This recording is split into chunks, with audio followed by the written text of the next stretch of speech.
Hi hello welcome to eagle media works. చాలా విషయాలు ఉన్నాయి ఆధ్యాత్మికంగా మాట్లాడుకోవడానికి, టెంపుల్స్ గురించి మాట్లాడుకోవడానికి, అండ్ అలాగే లైఫ్ స్టైల్లో మనం కొన్ని మార్పులు చేసుకుంటే చాలా ఆనందంగా ఉంటామని తెలుసుకోవడానికి, అండ్ అలాగే ఒక వే ఆఫ్ లివింగ్ గురించి కూడా మాట్లాడుకోవడానికి చాలా విషయాలు, చాలా క్వశ్చన్స్ మైండ్లోనే. వాటన్నిటికీ కూడా ఓకే సరే క్వశ్చన్స్ అన్నిటికీ సమాధానం చెప్తాను. మనకి ప్రముఖ ప్రవచనకర్త కిరణ్ మెట్టెల గారు మనతో ఉన్నారు. ఆవిడతో మాట్లాడదాం. నమస్కారం అండి. థ్యాంక్ యూ సో మచ్ అండి మాకు ఈ టైం ఇచ్చినందుకు. Thank you. మీ వీడియోస్ అవి ఫేస్బుక్లో అప్పుడప్పుడు చూస్తున్నప్పుడు మొన్న ఒక వీడియో బాగా వైరల్ అయింది. అంటే ఆఫీస్ నుంచి ఇంటికి వచ్చినప్పుడు ఎలా ఉండాలి అని చెప్పేసి అది బాగా ఇదైంది. అండ్ అలాంటి వీడియోస్ కూడా చూస్తున్నాం. ప్రముఖంగా అండి ఇప్పుడున్న పరిస్థితులు ఏమవుతుందంటే వే ఆఫ్ లివింగ్ అనేది వర్క్ స్టైల్ కానివ్వండి వాటికి వీటికి సంబంధించుకుంటే ఒకసారి ఆ బ్యాలెన్స్ అనేది తప్పుతుంది. సో ఒక ఇంపార్టెంట్ టిప్ ఏమైనా ఇవ్వగలరా వర్క్ని అలాగే ఇటు ఇంటిని బ్యాలెన్స్ చేసుకునే విధంగా ఏమైనా ఒక టిప్ కానీ ఏమైనా ఒక మాట కానీ ఏమైనా చెప్తే? ఒకటే టిప్ ఏంటంటే ఆధ్యాత్మికంగా ఒక విషయం చెప్తూ ఉంటారు. ఏ విషయాన్నైనా సరే ఒక మెడిటేషన్ లాగా చేస్తే, అది ఆఫీస్ వర్క్ కావండి, ఇంటికి వచ్చిన తర్వాత ఇంట్లో ఉండేటువంటి కుటుంబీకుల మధ్య ఉండేటువంటి సత్సంబంధాలు కావచ్చు, ఇవన్నీ మెయింటైన్ అయ్యేటప్పుడు ఏం చేయాలి అంటే ఎక్కడ ఏ విధానాన్ని అనుసరిస్తే మన మనశ్శాంతిగా ఉండగలుగుతాం, ఎక్కడ ఎలా ఉండగలిగితే అక్కడ ఉన్నటువంటి సందర్భాన్ని జాగ్రత్తగా మనం ఆకలింపు చేసుకుని దానికి తగ్గట్లుగా మన మనసుని మైండ్ని కూడా ప్రజెన్స్లో ఉంచగలుగుతాం అనేటువంటిది కనుక జాగ్రత్తగా తెలుసుకుంటే మీరు ఆఫీస్లో ఉన్నంతసేపు మెడిటేట్ చేస్తూ ఫుల్గా టోటల్గా 100% ఆఫీస్ వర్కే చేసుకోండి. ఇంటికి వచ్చిన తర్వాత ఎలాగైతే బయట చెప్పులు విడిచి లోపలికి అడుగు పెడతారో అలాగే మీ ఆలోచనలు, మీకు సంబంధించినటువంటి టెన్షన్స్ అన్నీ బయట వదిలేసి ప్రశాంతంగా ఇంట్లోకి రండి.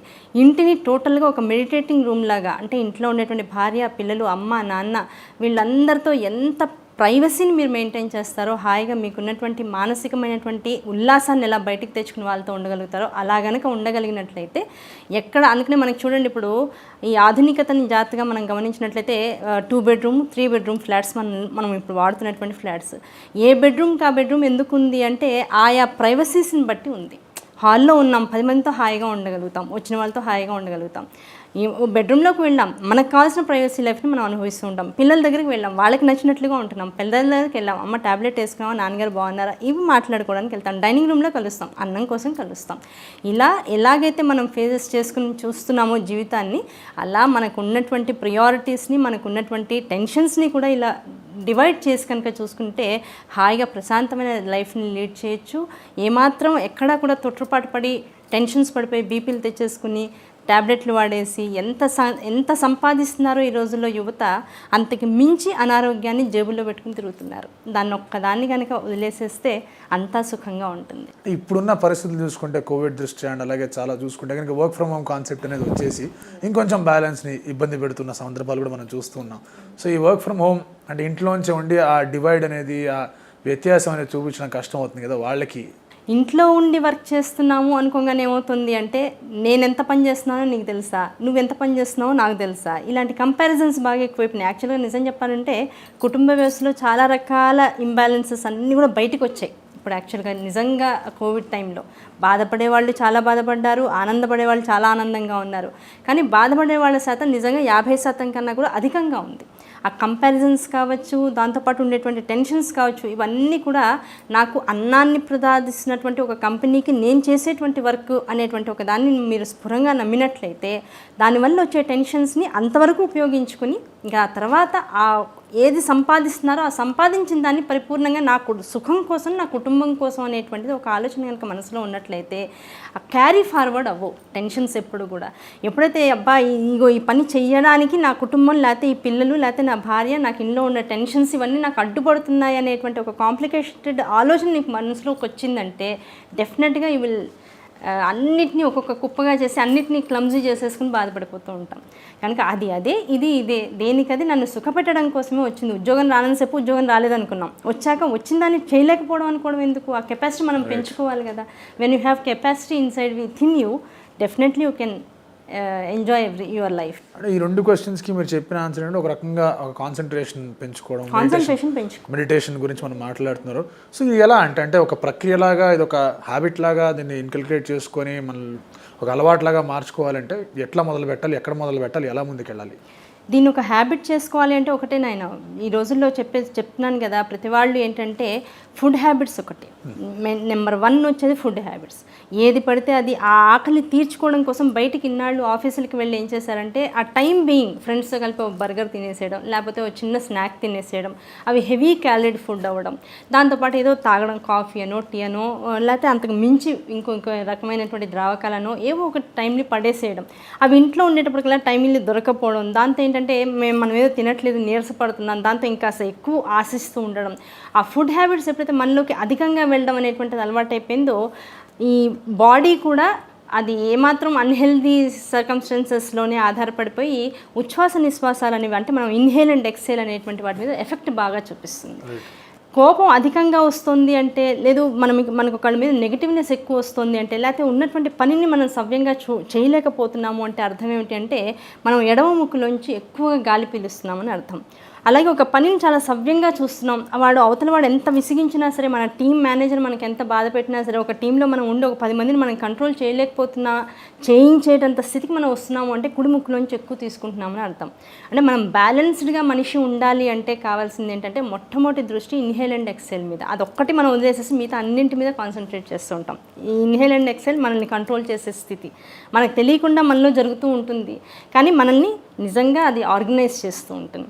కనుక ఏ వర్క్ అయినా సరే, లేదు ఇంటి సంబంధమైనా సరే, లేదు ఇంకేదన్నా ఒక కొత్త రకమైనటువంటి సబ్జెక్ట్ మీరు నేర్చుకుంటున్నా సరే, ఇంకేదన్నా ఆదాయం పెంచుకోవడం కోసం చేసేటువంటి ఎక్స్ట్రా వర్క్ అయినా సరే, ఆ ఇన్హేల్ అండ్ ఎక్సేల్ ఒక్క 5 మినిట్స్ కూర్చుని కళ్ళు మూసుకుని కుడి ముక్కులోంచి అధికంగా గాలి పీలుస్తూ ఎడమ ముక్కులోంచి చాలా స్లోగా తక్కువైనటువంటి స్థాయిలో కనుక గాలిని వదలడం అనే దాన్ని అలవాటు చేసుకోవడం కనుక ఇవాల్టి యువత, టెన్షన్స్ పడుతున్న యువత కనుక అలవాటు చేసుకుంటే అదే మెడిటేషన్. నిజంగా చూడండి, ఒక 5 మినిట్స్ పాటు అట్లా చేసి మీరు ఏ వర్క్ అన్నా మొదలెట్టండి, everything will goes very nicely, very comfortable life వేలో వెళ్ళిపోతూ ఉంటుంది. అది తెలియక దాన్ని ఇష్టం వచ్చినట్లుగా లోపల ఇదంతా నా ఎమోషన్స్, నేను ఎంత టెన్షన్ పడుతున్నానో మీకు తెలుసా, నేను ఎంత క్రూషియల్ వర్క్లో ఉన్నానో మీకు తెలుసా అని మనల్ని మనం బర్డెన్ఫుల్ చేసుకుంటాం, సింపతైజ్ చేసుకుని మన గురించి మనం ఆలోచిస్తున్నాం. వీ నీడ్ నాట్ మనకి ఎవ్వరి సింపతి అక్కర్లే ప్రపంచంలో. మనం ఇంత కెపాసిటీ ఉన్న వాళ్ళమని మనల్ని మనం ప్రూవ్ చేసుకోగలగాలి. అటువంటి శక్తి మనకి రావాలి అంటే ప్లీజ్ ప్రతి వాళ్ళు కూడా ఈ వీడియో చూసిన తర్వాత ఏ పనైనా సరే, చివరికి అన్నం వండుతున్నా సరే ఒక్క 5 మినిట్స్ ప్రశాంతంగా కూర్చుని ఇన్హేల్ అండ్ ఎక్సేల్ మీద ఒక్క 5 మినిట్స్ కాన్సన్ట్రేట్ చేస్తే మిగతావన్నీ పక్కకి వెళ్ళిపోతాయి. ఓన్లీ వంట చేయడం మీద ఉంటాం, ఓన్లీ ఫైల్ వర్కింగ్ మీద ఉంటాం, ఓన్లీ ఆటల మీద ఉంటాం, ఇంకో దాని మీద మీరు ఏ పనిని దృష్టిలో పెట్టుకుని ఆ విధానంలోకి వెళ్తారో అది మెడిటేషన్. అంటే ఇది ఎలా అంటే ఒక అనులోమ విలోమ ప్రాణాయామం లాగానా, లేకపోతే ఎలా చేసుకోవాలి? అనులోమ విలోమ ప్రాణాయామం అని అనుకోవచ్చు. అదేం చేస్తుందంటే మనలో ఉండేటువంటి యాంగ్జైటీని స్టెబిలైజ్ చేస్తూ ఉంటుంది. ఆ యాంగ్జైటీస్ ఎప్పుడైతే స్టెబిలైజ్ అయిపోయినాయో ఆటోమేటిక్గా యూ విల్ గెట్ కాన్సన్ట్రేటెడ్. మీకు తెలియకుండానే ప్రతి విషయం మీద మీరు కాన్సన్ట్రేట్ చేస్తారు. ఆ చేయడం వల్ల ఏమవుతుంది, మీరు చేసే పని విడిగా చేసేటువంటి పనికి, ఇలా చేసిన తర్వాత చేసేటువంటి పనికి ఆ క్వాలిటీలో చాలా తేడా వస్తుంటుంది. ఎప్పుడైతే క్వాలిటీలో తేడా వస్తుంటుందో వర్క్ ఇంకా బర్డెన్ పెరిగినా ఇంకా మీకు బర్డెన్ అనిపించదు. When you are doing it very nicely, very comfortably, you will invite work అనమాట. నాకు ఇంకా ఇవ్వండి పర్వాలేదు నేను చేస్తాను అంటారు. సో అటువంటి కెపాసిటీ మనలో ఇన్బిల్డ్ చేసుకుంటూ ఉంటే ఆటోమేటిక్గా ఏ మనిషి అయినా, ఇప్పుడు చూడండి ఒక సూట్ కేసు మోయాలి, అది మనకి ఎత్తే కెపాసిటీ ఉంది, సో మనం ఎత్తేస్తాం. అలా కాకుండా ఒక 4-5 రకాలు మనం ఎక్కడో చాలా లాంగ్ జర్నీకి వెళ్తున్నాం, ఒక 10 days 15 days లగేజ్ ఎక్కువ ఉంటుంది, దానికి ఇంకో హెల్పర్ కావాలి. అప్పుడు లేకపోతే అదే లగేజ్ని మనం 4 సార్లు అటు ఇటు తిరిగి పెడుతూ ఉంటాం. కనుక మనలో కెపాసిటీ పెంచుకుంటూ ఉంటే అన్నీ ఒకేసారి వెళ్తాయి. కెపాసిటీ పెంచుకోకుండా మనం డిగ్రేడ్ చేసుకుంటూ పోతే 10 సార్లు తిరగాల్సి వస్తుంది, విసుకోవాల్సి వస్తుంది, చిరాకు పడాల్సి వస్తుంది. జర్నీకి వెళ్ళే లోపలే ఎమోషన్స్ అన్నీ బయటకు వచ్చి అబ్బాయి ఎందుకు పెట్టుకున్నాను రా బాబు అనుకుంటాం. అంటే ఇది ఎలా నార్మల్గా ఇలా మూసుకొని ఇలా ఊపిరి తీసుకొని వదిలేయచ్చు. మూసుకుని కొత్తల్లో చేసేటువంటి వాళ్ళకి ఆ ఇన్హేల్ అండ్ ఎక్సేల్ అమ్మో ఏ ముక్కులోంచి వెళ్తుందో రెండిట్లోంచి వెళ్ళిపోతాయి అనే వాళ్ళు చాలామంది ఉంటారు. ఏంటోనండి ఇందులోంచి పీల్స్తే ఇందులోంచే వెళ్తుందనే ఫీలింగ్ వచ్చేవాళ్ళు ఉంటారు. మూసుకుని చక్కగా దాన్ని బ్రీతింగ్ని చక్కగా 10 times లోపలికంటా పీల్చుకుని చక్కగా పొట్టను బాగా పైకి వచ్చేలాగా అమ్మాయి ఇన్హేల్ బాగా చేసుకున్నాను అనుకోవడం, మళ్ళీ అలాగే మొత్తం అంతా లోపలికి వెళ్ళేదాకా మళ్ళీ ఉన్న గాలిని చక్కగా బయటకు వదిలేస్తూ ఉండడం. అలా మనలో ఉండేటువంటి ఆ నెగిటివ్నెస్ని బయట నుంచి పాజిటివ్నెస్ని తీసుకుంటూ మనలో ఉన్నటువంటి నెగిటివ్నెస్ని ఆ పాజిటివ్నెస్ అధికంగా ఉన్నటువంటి స్థాయిలోకి తీసుకెళ్ళి దీన్ని వదిలేస్తూ ఉంటే కనుక మనలో టోటల్ బాడీ అంతా కూడా రిలాక్స్ అయ్యి మైండ్ సెట్ అంతా కూడా మనం ఏది చేస్తున్నామో దాని మీద నిలిచేటువంటి అవకాశం ఉంటుంది. చిన్న పనే కానీ చాలా ఎఫెక్టివ్ వర్క్. ఇందాక ఆహారం గురించి కూడా మాట్లాడుతూ ఉందని అంటే ఇప్పుడు ఈ తమసిక ఆహారం అంటారు, రజసిక ఆహారం అంటారు, సాత్వికమైన ఆహారం అంటూ ఉంటారు. సాధారణంగా బయటికి వెళ్తే మనకి చాలా మటుకు ఈ తమసిక ఆహారం ఎక్కువ తీసుకునే పరిస్థితి కనిపిస్తుంది. సో దీన్ని ఎట్లా మనం ఆహారం పట్ల ఎటువంటి జాగ్రత్తలు తీసుకోవాలి? సాత్వికమైన ఆహారం అంటే ఏం తీసుకుంటే మనకి మంచిది అంటారు? సాత్వికమైన ఆహారం అంటే నిజం చెప్పాలంటే ఇంట్లో మనము మన తల్లిలో లేకపోతే మన భార్యను లేదు మనం మనము సరైనటువంటి శారీరకమైనటువంటి మానసికమైనటువంటి స్థితిగతుల్ని ఆధారంగా చేసుకుని వండుకునేటువంటి వంట సాత్వికమైనటువంటి వంట.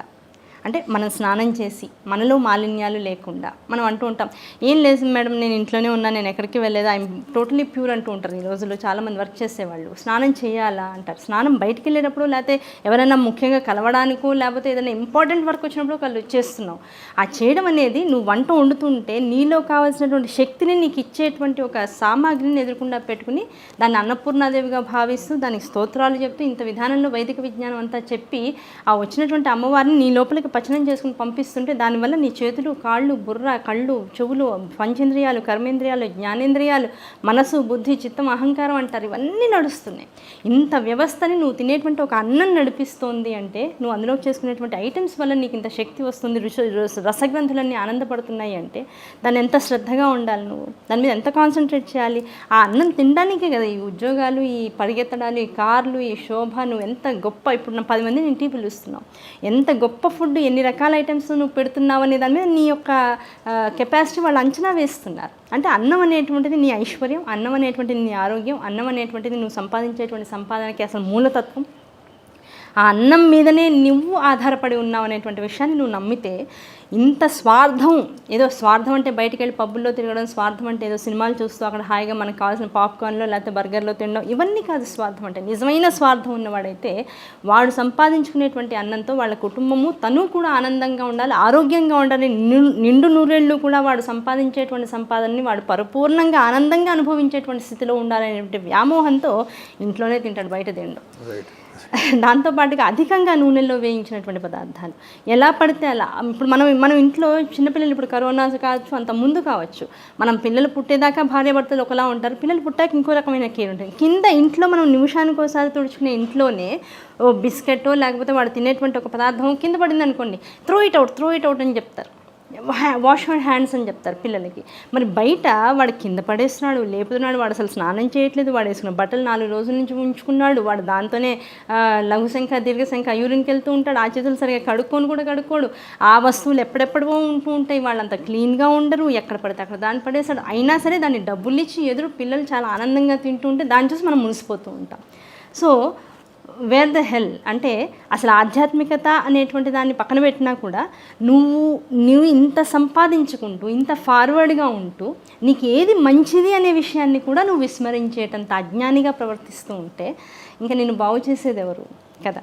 కనుక మొట్టమొదట నీకు స్వార్థం ఉంటే బట్టలు బాగుండాలని చూసుకుంటున్నావు, నీ హెయిర్ బాగుండాలని చూసుకుంటున్నావు, మేకప్ చక్కగా ఉందో లేదో చూసుకున్నావు, బ్యూటీ పార్లర్కి వెళ్తున్నావు, చక్కగా మంచి షూస్, కాళ్ళకి వేసుకుని తిరిగే షూస్ కోసం వేలు ఖర్చు పెట్టుకుంటున్నావు, నువ్వు నీ లగ్జరీస్ కోసం ఇన్ని రకాల వస్తువులు, బయట బైకులు, ఒక బైక్ కాదు మళ్ళీ 2 బైకులు, అందులో మళ్ళీ కారు, ఒక కారు ఫ్యామిలీకి, ఒక కారు మళ్ళీ ఇంకో రకంగా, ఇన్ని రకాలు మెయింటైన్ చేసుకుంటున్నప్పుడు ఇంత నేను అనుభవించడానికైనా నా ఆరోగ్యం నాకు సహకరించాలి అనేటువంటి ఒక స్వార్థంతో ఆహారాన్ని ఎప్పుడు కూడా సత్వపరమైనటువంటి ఆహారాన్ని ఇంట్లో నువ్వు ఏదన్నా వండుకో, దాన్ని తినే ముందర దీన్నంతా ఇచ్చినటువంటి వాడు ఎవడో ఒక శక్తి ఉంది, అది నువ్వు ఏ దేవుడినన్నా అనుకో, నీ మతానికో నీ విశ్వాసానికో మీ ఇంట్లో ఉన్నటువంటి పెద్దలు నీకు ఇచ్చినటువంటి ఒక మార్గదర్శకానికో అనుగుణంగా నువ్వు ఆ శక్తి ఏదన్నా అనుకో, భగవంతుడు కృష్ణుడు అనుకో, రాముడు అనుకో, లేకపోతే అల్లా అనుకో, లేకపోతే ఇంకో యేసుక్రీస్తు అనుకో, నువ్వు ఏదన్నా అనుకున్న తర్వాత ఆ శక్తిని సంపూర్ణంగా నమ్మి, అయ్యా ఇవన్నీ నాలో ఇన్ని పనిచేస్తున్నాయి అంటే పనిచేయడానికి కారణం ఈ అన్నం, ఈ అన్నాన్ని నేను లోపల పెట్టుకున్నాను అంటే పళ్ళో నోరో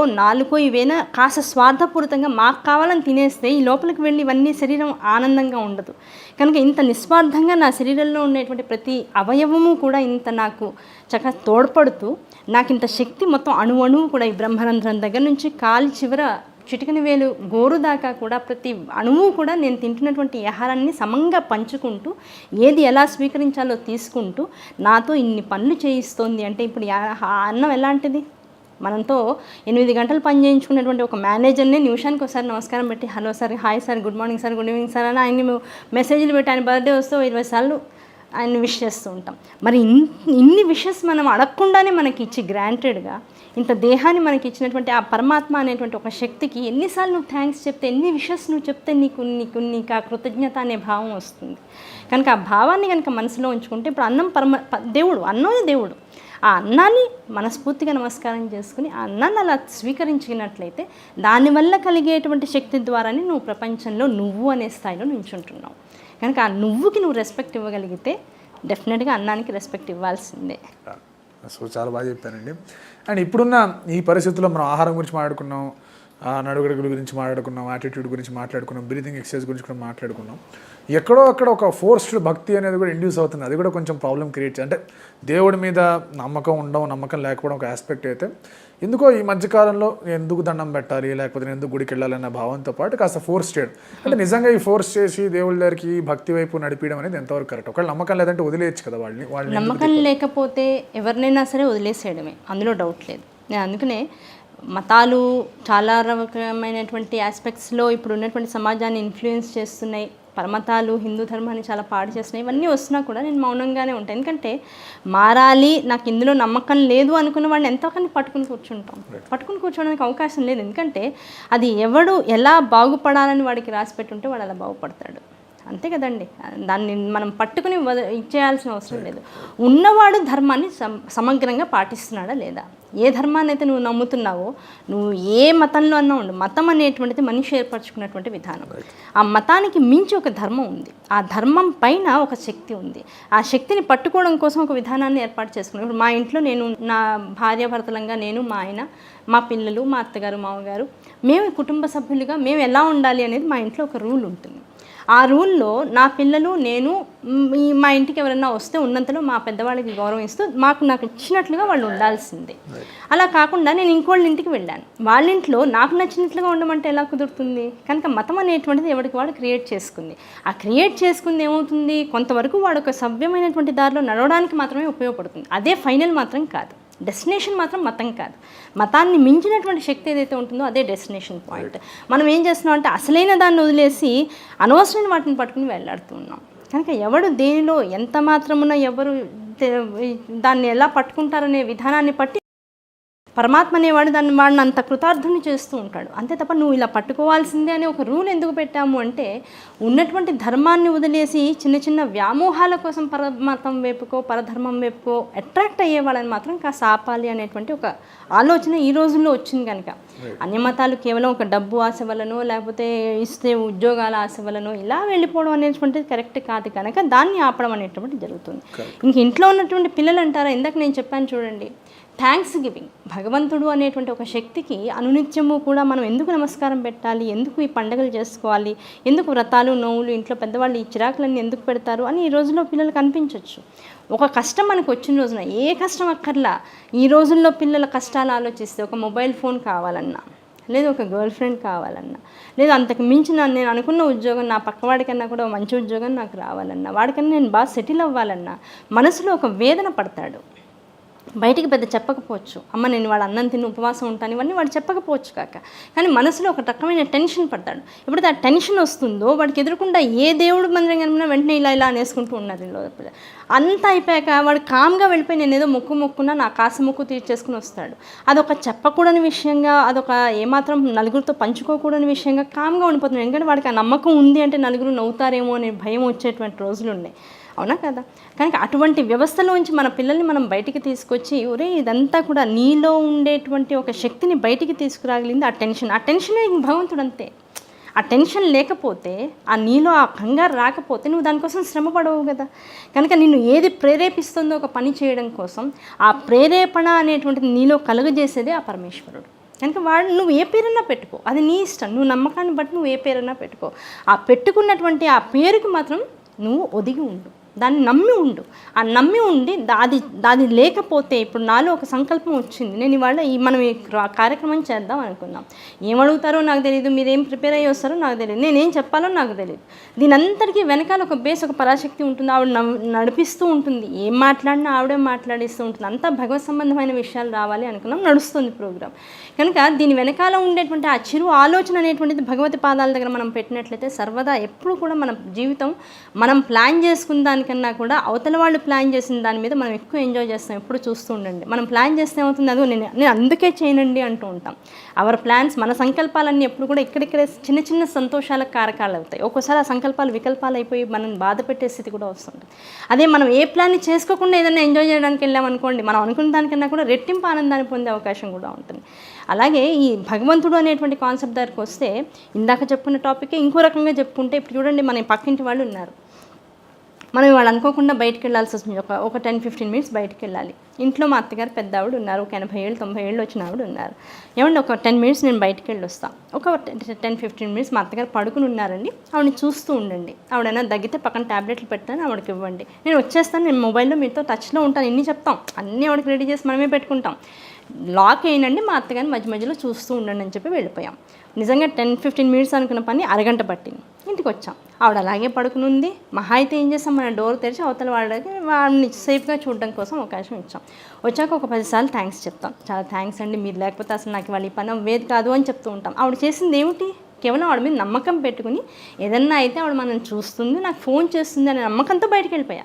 ఆ తర్వాత ఆ థ్యాంక్స్ చెప్పడంతో వదిలేసానా, మళ్ళీ తర్వాత ఇంట్లో ఏదైనా గవ్వుకుని ఒక స్నాక్ చేస్తే అది తీసుకెళ్ళి ఆవిడకి ఇచ్చి, మళ్ళీ ఆవిడకి ఏదైనా సహాయం కావాలంటే నేను మళ్ళీ అదే స్థాయిలో వాళ్ళకి చేసేటువంటి అవకాశం ఉంటుంది. అంటే ఒక మనిషి ఒక 15-20 నిమిషాల పాటు మనకి సహాయం చేస్తేనే ఆవిడతో అంత డీప్గా క్లోజ్గా మూవ్ అయ్యేటువంటి అవకాశం మనం పెట్టుకుని ఆవిడకి అన్నిసార్లు థ్యాంక్స్ చెప్పి మనం చేసుకునే ప్రతి పదార్థం కూడా ఆవిడకి ఇస్తే కాస్త ఆవిడ సంతోషిస్తుందో, 2 సార్లు ఆవిడ బాగుంది అందనుకోండి, మనం తిన్న పదార్థం, మనం ఇచ్చిన పదార్థం వెంటనే ఏం చేస్తాం, మన ఇంట్లో ఏం చేసుకున్నా ఓ భాగం వాళ్ళకి ఇస్తూ ఉంటాం.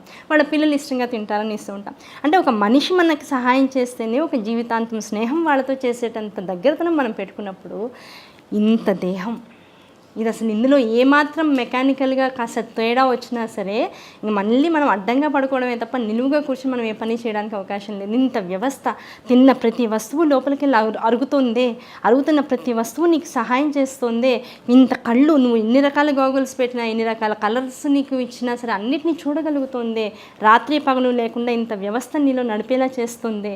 మరి దీన్ని ఇచ్చిన వాడికి ఎందుకు మర్చిపోతున్నావు నువ్వు? భగవంతుడికి నమస్కారం చేయను అంటే అధికారం, ఆ నమస్కారం పెట్టే 2 చేతులు లేని వాళ్ళని చూడు ప్రపంచంలో.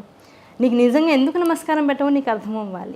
ఒక చోటికి గుడికి వెళ్ళి ప్రదక్షిణలు చేయరా అంటే నేను చేయను అంటాడు. కాళ్ళు లేని వాళ్ళని చూడాలి. నీకు ఈ కాళ్ళు వచ్చాయి, ఏ జన్మలో ఎవరికి ఏం సహాయం చేస్తావో నీకు తెలియదు. కొన్ని జన్మలు వదిలే, మిగతాది వదిలే. ఒకడికి లేనిది ఒక 10 మందికి ఉంది అంటే ఆ 10 మంది ఆ లేని వాడిని చూసి మనకు ఉన్నటువంటి ఆ ప్లస్ పాయింట్కి విలువ ఇవ్వాలి. అలాగే తెలివి లేదు మనకి, తెలివి లేని వాళ్ళు ఎంతోమంది ఉన్నారు ప్రపంచంలో. మనకి ఇంత తెలివి ఉంది, మనం ఏం వేసుకుంటున్నామో మనకు తెలుసు, మనం ఏం మాట్లాడుతున్నామో మనకు తెలుసు. మనం మాట్లాడుతుంటే 10 మంది వినేటంత స్థాయికి మనం వచ్చాం. ఎంత థ్యాంక్స్ చెప్పాలి ఆ పైన ఉన్నటువంటి ఒక శక్తికి. ఇలా కనుక మనకు ఉన్నటువంటి ఆ బ్లెస్సింగ్స్ ఎలాంటివో ముందు మనం అర్థం చేసుకోగలిగినట్లయితే, ఆ బ్లెస్సింగ్స్ లేని వాళ్ళు ప్రపంచంలో ఎంతమంది ఉన్నారో మనకు అర్థమైతే డెఫినెట్లీ విల్ బి మనం ఆ భగవంతుడు అనేటువంటి ఒక శక్తి ముందు తలకాయ వంచాల్సిందే, వంచి తీరాల్సిందే. ప్రతివాడికి ఒక టైం వస్తుంది, పెట్టనన్నవాడు కూడా పెట్టే రోజు అమ్మవారే తెచ్చుకుంటూ ఉంటుంది. ఇది ఒక ఆస్పెక్ట్ అండి. ఇందాక మీరు మాట్లాడుతూ ఒక మాట అన్నారు, అంటే ప్రలోభాలను పెట్టి ఇతర మతాల వైపు నడిపించే ఒక స్థితి, ఒక సంస్థ, ఒక వ్యవస్థ అనేది తయారవుతుంది అని చెప్పేసి, అది ఎందుకని ప్రప్రథమంగా హిందూ ధర్మం మీద ఎందుకని ఇలాంటి దాడనచ్చా, లేకపోతే ఇలాంటి ఒక ప్రక్రియ నచ్చా, దీన్ని ఎందుకని అంటూ ఉంటారు? హిందూ ధర్మం మీదకి ఎందుకు ఇలాంటివి వస్తూ ఉంటాయి? హిందూ ధర్మము ఎలాంటిది అంటే ఎటువంటి వారినైనా సరే తనలోకి తను ఉన్నటువంటి వ్యవస్థలోకి ఇన్వైట్ చేయగలిగేటువంటి పరమత సహనం ఉన్నటువంటి ధర్మం. దీనికి మతం అనేటువంటి దానికన్నా కూడా హిందూ మతం అనే మాట చాలా తక్కువ వింటూ ఉంటాం, హిందూ ధర్మం అనే మాట ఎక్కువ వింటూ ఉంటాం. దీనికి ధర్మం ఉంది కనుకనే ఎటువంటి వాడైనా సరే నాతో పాటు ఎందుకు బతకలేడు, వాడికి ఎందుకు అవకాశం ఇవ్వకూడదు అని ఈ ధర్మం ఉన్నటువంటి వాళ్ళందరం కూడా అందరినీ ఇన్వైట్ చేస్తాం. ఇంకో కమ్యూనిటీస్లో ఉన్నవాళ్ళు వాళ్ళెవరు మనల్ని కలుపుకోరు, వాళ్ళుగా వాళ్ళ కమ్యూనిటీని మెయింటైన్ చేస్తుంటారు. మనం అలా కాదు. మనకు చూడండి, మీరు ఎక్కడన్నా చూడండి, హిందూ అన్నవాడి ఫ్రెండ్స్ లిస్ట్లో ఓ 10 మంది ముస్లిమ్స్ ఉంటారు, ఓ 10 మంది క్రిస్టియన్స్ ఉంటారు, అంతకన్నా ఎక్కువ ఫారినర్స్ ఉంటారు. ఎవరైనా సరే హీ విల్ ఇన్వైట్. అలాగే మీరు ఏ కాలేజ్ అయినా సరే, ఏ యూనివర్సిటీ అయినా సరే, ఒక ఉద్యోగంలో పనిచేస్తున్నటువంటి వాళ్ళనైనా సరే చూడండి, ఆ భేదం అనేటువంటిది వాళ్ళకి వచ్చేస్తుంది. ఒక హిందూ అనేటువంటి వాడు 10 మందిని తన దగ్గరికి అట్రాక్ట్ చేసుకోగలడు, 10 మంది దగ్గరికి తను వెళ్ళి చాలా ఫ్రీగా మూవ్ అవుతూ ఉంటాడు. ఆ పైగా హిందూ ధర్మంలో ఏం చెప్తాడు అంటే, నువ్వు చేసేది 100కి 150% కూడా త్రికరణ శుద్ధిగా నమ్మి చెయ్యి, దానివల్ల వచ్చేటువంటి ఫలితాన్ని నువ్వు అనుభవిస్తూ ఉంటాడు. ఆ ఫలితము నిజంగా నీకు కష్టమైతే ఆ కష్టము నీకు సుఖాన్ని ఇస్తుంది తప్ప ఇవాళ నువ్వు కష్టపడుతున్నావు అనే భావనలోకి నువ్వు వెళ్ళకు అంటాడు.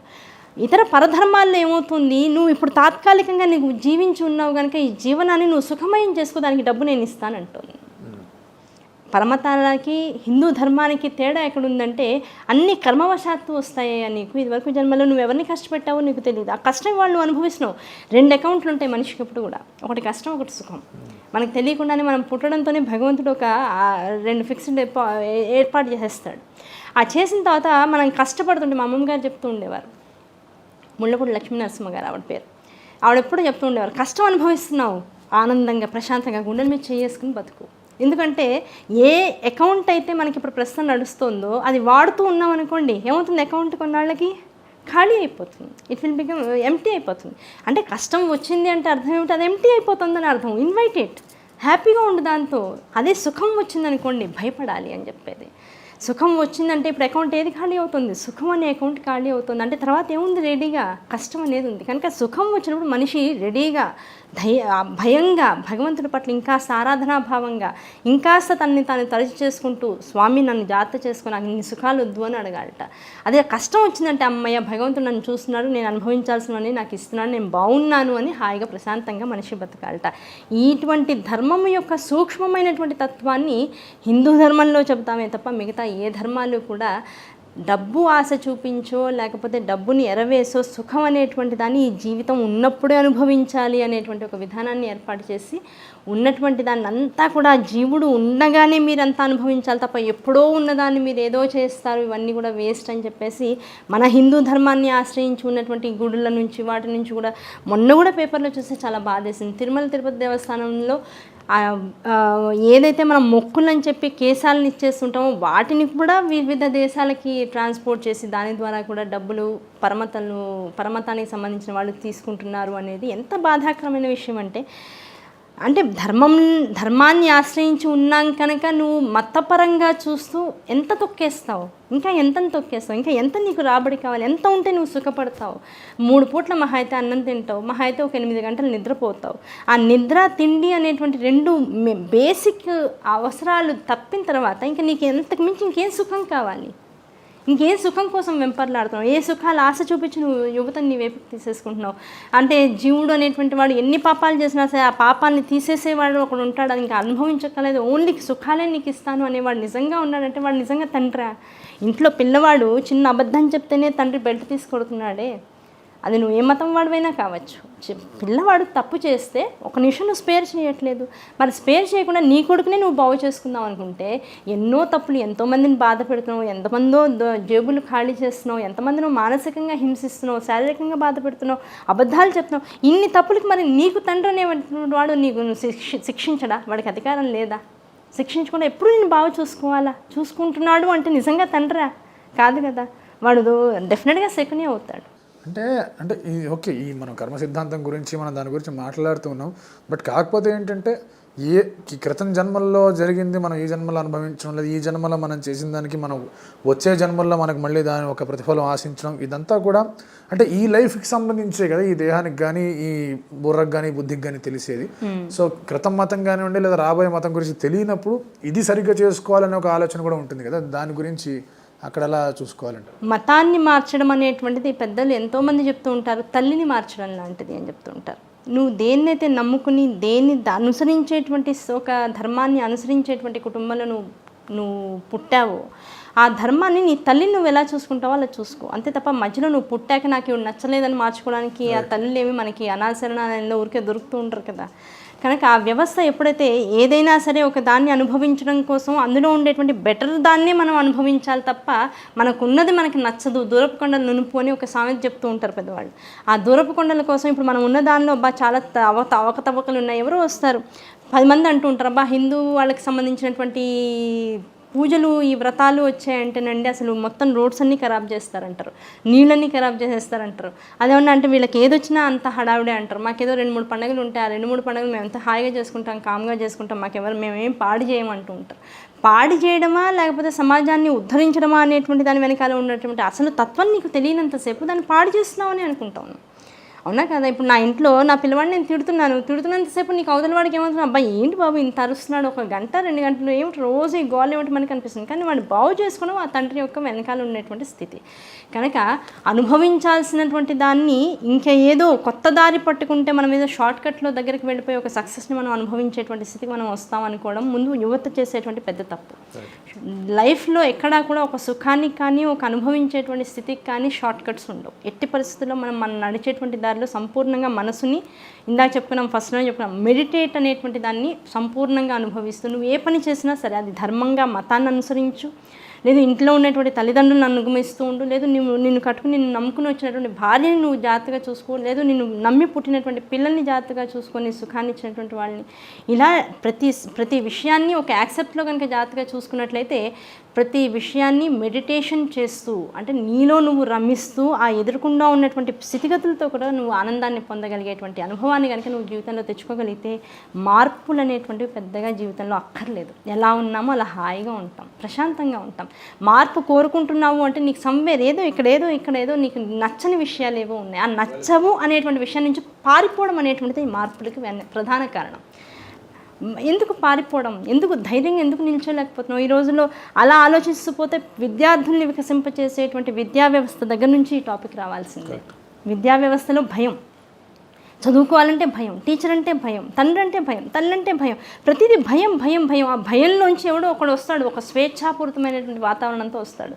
వచ్చేప్పటికన్నా ఈ కట్టుబాట్లన్నీ ఒక్కసారి పక్కన తప్పిపోయి అనేటప్పటికీ వాడికి ఆ స్వేచ్ఛ నచ్చుతుంది. ఆ స్వేచ్ఛ నచ్చడం ఏమవుతున్నాడు, నిమిషంలో వాడు డైవర్ట్ అవ్వడానికి, తన మార్గాన్ని తను మార్చుకోవడానికి బోల్డ్ రీజన్స్ వాడికి కనపడుతున్నాయి. ఈ కట్టుబాట్లు ఎందుకు పెట్టారు అని ఒక 2 నిమిషాలు ఆలోచించుకుంటే వాడు నేను ఇలా ఉండడంలో నాకు సేఫ్టీ ఎక్కువ అనుకుంటాను. ఇప్పుడు చూడండి, ఏదో మాట్లాడితే ఏదో ఆడపిల్లలు మళ్ళీ కోపం వస్తుంది, ఆడవాళ్ళ సంఘాలన్నీ మళ్ళీ మీదకి వచ్చేస్తాయి. కానీ ఆడపిల్లలు ఆడవాళ్ళు ఫలానా సమయం దాటిన తర్వాత బయటికి వెళ్ళొద్దు, ఇది మన కట్టుబాటు, హిందూ సాంప్రదాయంలో ఉండేటువంటి కట్టుబాటు. ఈ సమయాల్లో వీలైనంతవరకు ఇంట్లో ఇలా ఉండండి. రకరకాల సాంప్రదాయాలు, ఆచారాలు, వ్యవహారాలకు కట్టుబాట్లు చాలా ఉన్నాయి. అబ్బాయి మేము చదువుతాం, మేము ఉద్యోగాలు చేస్తాం, మేము కూడా రకరకాలు ఎక్కడ పడితే అక్కడ తిరగలం. అసలు బాపు గారు చెప్పింది అసలు అర్ధరాత్రి పూట ఆడది ఒంటరిగా తిరిగితే మన దేశానికి స్వతంత్రం వచ్చిందన్నారు అంటూ మొదలెట్టారు, తిరిగారు, బాగానే ఉంది.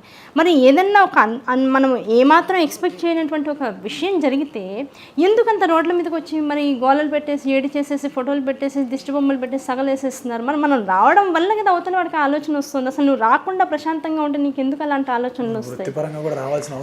వృత్తిపరంగా రావాల్సి వస్తుంది. ఆ వృత్తి ఎందుకు వస్తుంది? అన్వాంటెడ్ అలాంటి సమయాల్లో అసలు ఆడపిల్లల్ని బయటికి తీసుకురాకుండా, ఆడపిల్లలకి ఆ టైమింగ్స్ ఇవ్వకుండా ఉండాలి అనేటువంటి జ్ఞానం ఎవరికి ఉంది? మనమేమో పెంచినంతసేపు పిల్లల్ని రూమ్లో పెట్టేసి అమ్మ నువ్వు జాగ్రత్తగా ఉండు, నువ్వు వాళ్ళవైపు చూడకు వీళ్ళవైపు చూడకు అని భయంగా పెంచుతున్నాం. ఒక్కసారి స్వేచ్ఛ ఒక ఉద్యోగం రూపంలో వచ్చేటప్పటికల్లా ఆ ఉద్యోగాన్ని అడ్డు పెట్టుకుని పిల్లలు స్వేచ్ఛగా తిరగడం అలవాటు చేసుకుంటారు. కనుక ఇప్పుడు ఒక తప్పు జరిగింది అంటే చేసిన వాడిని తప్పు అంటున్నావు. వెనకాల ఎన్ని మూలకాలు ఉన్నాయి, వెనకాల ఆ మూలకాల దగ్గర నుంచి నువ్వు దాన్ని స్టెరిలైజ్ చేస్తూ వస్తే, బాగు చేస్తూ వస్తే అసలు ఈ సమాజంలో ఎన్ని తప్పులు బయటపడతాయి. కనుక స్వేచ్ఛ అనేటువంటిది ఒక్కసారిగా బయటికి రావడం అనేటువంటిది చాలా తప్పు.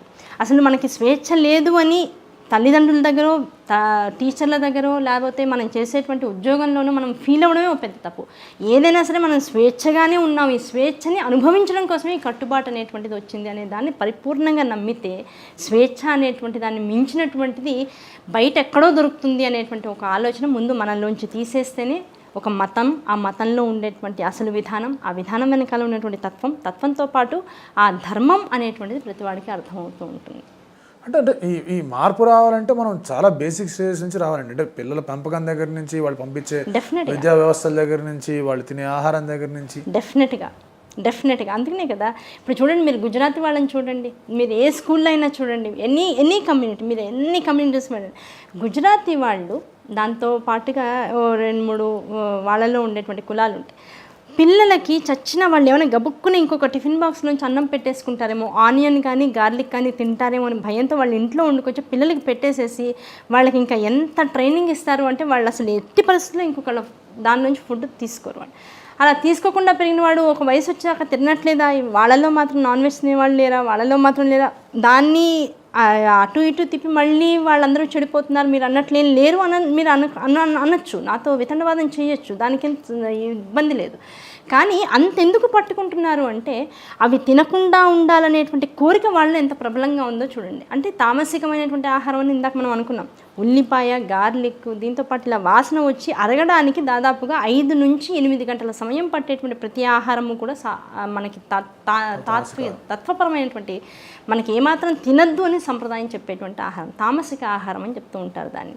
కనుక అటువంటి ఆహారాలు పిల్లలకు అదే ఇష్టం ఉంటుంది. ఎందుకు ఇష్టం ఉంటుంది? ఇప్పుడు మొబైల్స్ ఏ తల్లిదండ్రుల దగ్గరికి వెళ్ళండి మీరు, మా పిల్లవాడండి అసలు ఆ మొబైల్ లేకపోతే అన్నం తిండు, మొబైల్ లేకపోతే వాడు మాట విండు, మొబైల్ చేతికి ఇస్తేనే వాడు ఏమన్నా చేస్తాడు. అసలు ఆ మొబైల్ వాడికి పుట్టుకతోనే నువ్వు ఎందుకు ఇచ్చావు చేతికి?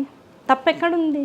అది ముందు మనం ఆలోచించుకుంటా. తల్లిదండ్రులు ఎప్పుడు చూసినా మొబైల్లో చూసుకుంటున్నో ల్యాప్టాప్లోనో చూస్తున్నో వాళ్ళిద్దరూ బిజీగా ఉంటున్నప్పుడు వాడికి దాంతోనే స్నేహం చేయాలనిపిస్తుంది తప్ప దాని అతిరిక్తంగా నేను ఏదో మనుషులతో మాట్లాడాలంటే అక్కడ మనుషులు ఎవరున్నారు? అందులో దూరిపోయారు తల్లిదండ్రులు. ఇది మతానికి సంబంధించిన కదా, ప్రతి వ్యవస్థకి సంబంధించిన విషయం, లైఫ్ స్టైల్కి సంబంధించిన విషయం. కనుక నువ్వేం చేస్తున్నావు, మనం అనుకుంటాను నా పిల్లవాడికి నేను అన్ని మంచి హ్యాబిట్స్ నేర్పిస్తున్నాను అంటావు. నువ్వు నేర్పించడం ఒక తరహా అయితే వాడు నిన్ను అబ్జర్వ్ చేస్తున్నాడు, అది ముందు గుర్తుపెట్టుకో. ఆ అబ్జర్వేషన్ అనేటువంటిది పిల్లలకి ఒక పాఠం లాంటిది. నువ్వు చెప్పేది వినేదానికన్నా నువ్వు చేసేది చూస్తే వాడి బ్రెయిన్లో ఫిక్స్ చేసుకుంటూ ఉంటాడు. నువ్వు మాట్లాడే మాట, ఒరే నేను ఫలానా వాళ్ళు వచ్చి నేను ఇంట్లో లేనని చెప్పంటారు, చాలు, అది ఒక ఫిక్సేషన్ చాలు వాడికి బ్రెయిన్లో. అబద్ధం అనేటువంటిది నువ్వు ఇంక అబద్ధం చెప్తావా నాతో అని తల్లి ఎర్రగా కళ్ళు పెడుతుంది. నిజంగా వాడికి మాటలు ఎలా కంపోజ్ చేయాలో అర్థమైతే మనం నువ్వు చెప్పలేదు అబద్ధం అని అడిగితే తల్లి మొహం ఎక్కడ పెట్టుకోవాలి? ఇక్కడి నుంచి మొదలవ్వాలి. అవునా కదా? ఏదో 2 రోజుల పాటు ఇంట్లో పెద్దవాళ్ళు లేరు కదా అని గబాబా బయటికి వెళ్ళి హోటల్లో తింటాం. అలాగే 2 రోజులు అమ్మ వాళ్ళ ఇంట్లో కాస్త నాన్న బయట ఏదైనా తినేసేరా, లేకపోతే నువ్వు ఏమైనా చేసుకోరా, నువ్వు ఏదైనా ఊరు వెళ్ళినప్పుడు నేను ఎందుకు బయట తినకూడదని పిల్లవాడు మొదలెట్టాడు. సో ఆహారం అలవాట్లు అలా మార్పు వస్తాయి. అలాగే మనం ఉండేటువంటి చదువుల్లో సంధ్యలో శ్రద్ధ పెట్టకుండా వేరే రకాలైనటువంటి మొబైల్స్ లేకపోతే ఇంటర్నెట్ ఏ సైట్ పడితే ఆ సైట్ అందులో మనకి నిమిషంలో యాక్సెస్ అవుతుంది కదా. ఏం చూడొద్దు, ఏం చూడాలి, ఇంకా వయసుకి పరిమితులు ఏమున్నాయి? ఏమీ లేకుండా నువ్వు ఇంత స్వేచ్ఛాయుతమైనటువంటి సమాజంలో పిల్లల్ని వదిలేస్తుంటే వాళ్ళు అవును అవన్నీ చూసి వాళ్ళు ఇంకా స్వేచ్ఛకే అలవాటు పడతారు, స్వేచ్ఛే కావాలనుకుంటారు తప్ప అక్కడికి వచ్చేటప్పుడు నేను మతానికో లేకపోతే ఒక ఆచారానికో ఒక సాంప్రదాయానికో అడ్డుగీత గీస్తాను అక్కడ వాళ్ళు దాన్ని తప్పడానికి వీల్లేదు అని నువ్వు రూల్ పెడితే నువ్వెవరు నన్ను ఆపడానికి? అంటే క్వశ్చన్ అక్కడే కదండి. ఇప్పుడు ఇంత స్వేచ్ఛకి పరిచయం చేస్తున్నప్పుడు ఖచ్చితంగా ఆ స్వేచ్ఛ వాతావరణం అంటే ఇప్పుడు ఏం చెప్పాలి? ఇప్పుడు స్వేచ్ఛను ఆపాలి అంటే ఇప్పుడు అందరూ కూడా ఇప్పుడు మొబైల్ ఫోన్స్ ఆపేయండి, ఆపలేం. స్వేచ్ఛను ఆపే పరిస్థితి కనిపించట్లేదు. ఇప్పుడు మొబైల్ ఫోన్స్ ఆపలేము, ఇంకేం మిగతా వస్తువులు అవన్నీ ఆపలేము, అన్నీ లేవు కదా. సో ఇలాంటప్పుడు మనం ఆ స్వేచ్ఛకి అనుగుణంగా ఎట్లా ఉండాలి అనేది చూసుకోవాలి. ఆ స్వేచ్ఛకి అనుగుణంగా జీవన విధానాన్ని మార్చుకోవాలి అంటే ఎలాగైతే పిల్లవాడు 1 గంట సేపు టీవీ చూసిన తర్వాత నాన్న ఇంకా ఆపేసి చదువుకో అని ఎలా చెప్పగలుగుతున్నావో ఓపెన్గా, నాన్న ఫలానా ఈ మొబైల్లో నీకు ఈ డేటా ఇచ్చాను, నువ్వు దానిలో ఇలా యాక్సెస్గా నువ్వు జూమ్ క్లాసెస్ అటెండ్గా నీ టీచర్ క్లాసెస్ పెడుతున్నారు, ఈ క్లాసెస్ అయ్యాక నువ్వు ఇంకా దాన్ని చూడడానికి వెళ్ళి మళ్ళీ 2వ రోజు క్లాస్ మొదలయ్యేదాకా అనేటువంటి ఒక విషయాన్ని వాడికి ఇచ్చి వాడు తప్పు చేస్తున్నాడని తెలిసినప్పుడు వాడి మీద అధికారం అనేటువంటి దాన్ని చూపించకుండా ఒక ఫ్రెండ్లీ నేచర్తో కనుక వాడి దగ్గరికి వెళ్ళి నాన్న నువ్వు ఇట్లా కాదు నాన్న, ఇలా చేస్తే టైం వేస్ట్ అవుతుంది, better you do this thing. నీకు ఒక వయసు వచ్చిన తర్వాత ఓకే నీకు అన్ని రకాల యాక్సెస్ నీ చేతికి ఇచ్చేసేసాను. ఆ నమ్మకం అనేటువంటిది ఇప్పుడు ఒక భగవంతుడికి నమస్కరించాలి అంటే పిల్లవాడి మనసులో ఒక నమ్మకం అనేటువంటిది ఎలా జనింపచేయాలి అనేటువంటిది ఎంత పెద్ద టాస్కో. తల్లిదండ్రులు చూసినా సరే వాడు మధ్యలో ఫోన్ తీసి వాడు వాడు చూద్దాం అనుకుందానో ధైర్యంగా చూస్తూ నాన్న ఇది నొక్కాను ఇది వచ్చింది అని చూపగలిగేంత ధైర్యం పిల్లవాడిలో కనుక నువ్వు ఇవ్వగలిగితే, ఆ ధైర్యం ఆ నమ్మకాన్ని నువ్వు ఇవ్వగలిగితే స్వేచ్ఛలాగా ఉంది. వాడు ఇక్కడ కాబట్టి బాత్రూంలో అన్నా చూస్తాడండి, స్వేచ్ఛ కాదు ఆ నమ్మకాన్ని ఇవ్వగలగాలి. ప్రతి చోట కూడా స్వేచ్ఛ అనే పదం ఎక్కువగా వాడుతున్నామే తప్ప నమ్మకం అనే వర్డ్ని మనం వాడలేకపోతున్నాం. ఆ నమ్మకం ఓకే మా నాన్న నేను ఏం చూసినా తప్పట్లేదు చూస్తాడు, దాన్ని మంచి చెడు చెప్తాడు, అది నాన్న ఈ వయసులో నీకు అది కరెక్ట్ కాదు నాన్న, చూద్దాం ఉంది వయసు ముందుంది దాన్ని బట్టి మనం ఆలోచించుకుందాం అనేటువంటి ఒక నమ్మకాన్ని ముందు వాళ్ళలో క్రియేట్ చేస్తే, ఒకసారి నాన్న ఇందులోకి వెళ్ళొద్దన్నాడు వెళ్ళకుండా ఉందాం, వాడు అసలు వినరండి పిల్లలని ఒక అండర్లైన్ గీసేస్తారు. అబ్బాయి పిల్లలు ఒకరిని చూసి ఒకరు అందరి తల్లిదండ్రులు పిల్లలు బాగుండాలనే కోరుకుంటారు తప్ప మా పిల్లలు చెడిపోవాలని ఏ తల్లిదండ్రులైనా కోరుకుంటారండి. కనుక పిల్లలు చెడిపోతున్నారు అంటే ఆ చెడిపోతున్నారని నువ్వు ఎంత బలంగా నమ్ముతున్నావో అదంత బలంగానే వాళ్ళు చెడిపోతున్నారు. నువ్వు బాగుపడతారు అని నమ్ము, ఏ శక్తి అయితే ఉందో ఆ శక్తి నన్ను బాగు చేస్తుంది అని ఆ నమ్మకాన్ని తల్లిదండ్రులు ముందు వాళ్ళ మీద పిల్లలకి కనుక కలగజేసుకున్నట్లయితే డెఫినెట్గా భగవంతుడి మీద కూడా పిల్లలకి నమ్మకం వస్తుంది. అందుకనే మన హైందవ సాంప్రదాయంలో చెప్తారు మొట్టమొదటి గురువు తల్లి. అవునా? మనకు ఉన్నటువంటి గురువు వ్యవస్థలో మొట్టమొదటి గురువు ఎవరయ్యా అంటే తల్లి, తర్వాత తండ్రి వస్తాడు. వీళ్ళిద్దరూ అయిన తర్వాతే అసలైనటువంటి గురువు వస్తాడు, పాఠాలు నేర్పేటువంటి గురువు వస్తాడు, ఆ తర్వాత దేవుడు వస్తాడు. కనుక ఈ వ్యవస్థ ఎందుకు పాడైపోతుంది ఇప్పుడు చెప్పండి మీరు? అయిపోయింది. ఇప్పుడు ఇక్కడ తేడతెల్లం అయిపోయింది కదా మీకు ఆన్సర్. ముందు తల్లిని నమ్మేటంత స్థితికి వాడు రావాలి. తల్లి చెప్పిన దాన్ని తూచా తప్పకుండా ఉండేటంత సాన్నిహిత్యాన్ని తల్లి ఏర్పరచుకోవాలి. తండ్రి చెప్పినటువంటి మాటని ఒక కట్టుదిట్టంగా చేసేటువంటి ఒక అలవాటు తల్లి ద్వారా పిల్లవాడు నేర్చుకోవాలి. తల్లి దగ్గరే ఇదివరకు రోజుల్లో ఎన్ని రూల్స్ పెట్టేవాళ్ళు. తండ్రి ఇంట్లో ఉన్నప్పుడు ఆయన ఎదురకుండా పిల్లలు కాలువే కాలు వేసుకుని కూర్చోవడం, పైన కుర్చీలో కూర్చోవడం, ఇవన్నీ వర్జనీయాలి. కింద కూర్చోవాలి పిల్లలు ఎప్పుడు అని చెప్పి. ఈ రోజుల్లో ఎంతమంది పిల్లలు కింద కూర్చుంటున్నారు, నేల మీద కూర్చుంటున్నారు. తల్లిదండ్రులే టేబుల్ వేసుకుని మా స్టేటస్ సింబల్ అని చెప్పేసి టేబుల్ మీద అన్నాలు తింటుంటే పిల్లలకి కింద కూర్చోవడం అలవాటు అవుతుందా? అసలు వాళ్ళ కాళ్ళు వంగట్లేదు పిల్లలకి. నమస్కారం పెట్టరా తల్లిదండ్రులకి, అబ్బాయి మా పిల్లవాడికి అలవాట్లేదండి, మొహమాట పడతాడు అని. నువ్వు నాన్నకి అమ్మకే నమస్కారం పెట్టలేని వాడివి నువ్వు భగవంతుడికి పెట్టమంటే పెడతావా? మరి ఎక్కడుంది తేడా? ఎక్కడి నుంచి వస్తుందా ఇది? కనుక తల్లిదండ్రుల్లో ముందు ఎప్పుడైతే నా పిల్లవాడు వీడు బాగుపడాలి అనేటువంటిది ఎప్పుడైతే వాళ్ళ మనస్సుల్లో స్వార్థపూరితంగా, నిజంగా చెప్తున్నా, నా పిల్లవాడు నిజంగా బాగుండాలి అన్నవాడు ధర్మాన్ని ఆచరిస్తాడు. నా పిల్లవాడు ఎలా ఉన్నా పర్వాలేదు అని ఏ తల్లిదండ్రులు అనుకోరు కనుక మరి ధర్మం ఎక్కడ చెడుతోంది అంటే తల్లిదండ్రులు చూపించేటువంటి మార్గంలో తేడా ఉంటుంది. మార్గంలో ఇప్పుడు ఎదుటి వాళ్ళ పిల్లల్ని చూడు, లేకపోతే నీ ఫ్రెండ్ని చూడు, ఇలాంటి మాటలు కూడా అవి కూడా ఉండకూడదు. ఎవరి ఓన్ కెపాసిటీ, ఎవరి పిల్లలు ఎంత స్వచ్ఛందంగా వాళ్ళు పెరగగలిగితే చాలు. ఓకే, కొంతవరకు ఈ రోజుల్లో ఏంటంటే ప్రతిదీ కూడా ఒక పోటీతత్వం అనేటువంటిది వచ్చింది. ఏదైనా సరే పోటీ. మా పిల్లవాడు ఇంత, చివరికి హైట్ల విషయంలో నేను ఎంత ఆశ్చర్యపోతున్నా అంటే మా పిల్లవాడు ఇంత హైట్ అయిపోయాడంటే మా పిల్లవాడు ఏంటి ఆ హైట్లలో కూడా పిల్లల్ని మనం తక్కువ చేసేస్తే అంటే ఇప్పుడు తేడా ఎక్కడుంది? ఒక జనరేషన్ అనేటువంటిది టోటల్గా ఈ ఒక ఏంటంటే ఒక ఇందులో పడిపోయింది. Cloud9 అంటారు. అది ఎలా ఉంటుంది అంటే ఇలా ఉంటేనే బెస్ట్, ఇలాగే ఉండాలి. ఇలా ఉండడం మించి అటు ఇటు జరిగితే 10 మంది నన్ను వెనకాల నవ్వుకుంటారు.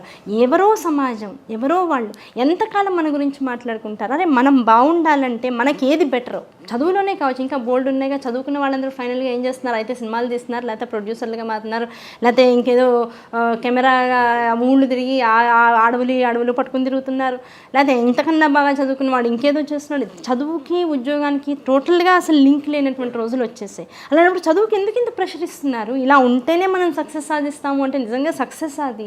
ఇలా ఉంటే సక్సెస్ అనేది ఒక రూల్ అండర్లైన్ చేస్తే అసలు అదే మనం సినిమాలు చూసి చాలా నేర్చుకోవచ్చు. There is no definition for success. అంటే ఎందుకు ఈ మాట అంటానంటే అండి, జనరేషన్ ఇందాకే మీరు అన్నారు, ఇప్పుడు ఒక జనరేషన్కి మన నాయనమ్మ అమ్మమ్మ వాళ్ళ జనరేషన్కి మార్కులు ఆ హడావిడి అదే వాళ్ళకి తెలిసినది. మన నాన్నగారు అమ్మగారి జనరేషన్కి ఈ ఉద్యోగాలు చేస్తే బెటర్గా ఉంటుంది. సో ఇక్కడ తారతమ్యాలు కనిపిస్తూనే ఉన్నాయి కదా. సో ఎక్కడో ఒక చోట పిల్లవాడు చెప్పాలి కదా పెద్దవాళ్ళు కూడా, ఇది నేను చేయాలనుకున్నది అని చెప్పేసి. ఆ నమ్మకం ఏది? నువ్వు భయపడుతున్నావు కానీ పిల్లవాడు అది నమ్మకం ఉన్న చోట వస్తుంది. నాన్న నేను పని చేద్దాం అనుకుంటున్నాను నాన్న, దానికి చదువు చదివితే లేకపోతే ఇలాంటి కోర్స్ ఒక దాన్ని చేస్తే నేను బాగుంటుంది, నాకు దీనివల్ల ఎంత సంపాదన వస్తుంది, నీకు నేను ఎంత ఇవ్వగలుగుతాను, సమాజంలో నేను ఎంత గొప్పగా నేను సెటిల్ అవుతాను అనేది నేను చెప్పలేను కానీ నేను హ్యాపీగా ఉంటాను. లేకపోతే నేను నమ్ముకుని దాన్ని నేను చేస్తే డెఫినెట్గా దీనికి ఒక మంచి ఇది వస్తుంది, అవకాశం వస్తుంది. నన్ను ఇలా ఒకసారి వెళ్ళని నాన్న, నువ్వు ఉన్నావుగా వెనకాల అన్నావు అనుకో, ఏ తండ్రి కాదంటాడు? ఆ నమ్మకం ఏది? పిల్లలు మా ఆఫీస్లో ఫలానా వాళ్ళ పిల్లవాడు ఫలానా ఉద్యోగం తెచ్చేసుకున్నాడు, అప్పుడే వాడు నెల తిరిగేటప్పటికల్లా 70,000 సంపాదించేస్తున్నాడు, ₹1,00,000 సంపాదిస్తున్నాడు అనగానే అమ్మో ఇప్పుడు నేను దీనికి మించి వేరే మార్గాన్ని చూస్ చేసుకుంటే నా తండ్రి ఏమన్నా బాధపడతాడేమో, లేకపోతే నా తండ్రి నన్ను ఇబ్బంది పెడతాడేమో, లేకపోతే నన్ను చెప్పకుండా చేద్దాం, ఈ హైడ్ అండ్ సీక్ వచ్చేస్తాం. ఈ హైడ్ అండ్ సీక్ ఎప్పుడైతే వచ్చిందో దీనికి అనుగుణంగా ఉన్నటువంటి ఒక ఫ్రెండో లేకపోతే ఒక మనస్సో లేకపోతే ఒక వాతావరణమో నీకేం చేస్తుందమ్మా, నేను ఇంట్లో కన్నా అక్కడ నేను కంఫర్టబుల్గా ఉన్నాను అనుకుంటుంటాను. నీలో ఉన్న ప్రతి విషయాన్ని చెప్పుకోవడానికి ఇప్పుడు ఫ్రెండ్స్ ఎక్కువ అయిపోయారు. ఆ ఫ్రెండ్స్ ఎక్కువ అవడానికి కారణం ఏంటి? ఇంట్లో నీకు ఆ ఫ్రెండ్లీ నేచర్ తగ్గిపోయింది కనుక ఇంట్లోనూ చెప్పుకో, ఫ్రెండ్స్తోనూ చెప్పుకో, తప్పే ఉంది. నువ్వు ఇంట్లో ఎందుకు చెప్పుకోలేకపోతున్నావు అనేది ముందు నా కొడుకు నాతో కూర్చుని 1 గంట సేపు హాయిగా ఎందుకు మాట్లాడలేకపోతున్నాడు ప్రతి తండ్రి ఆలోచించగలగాలి.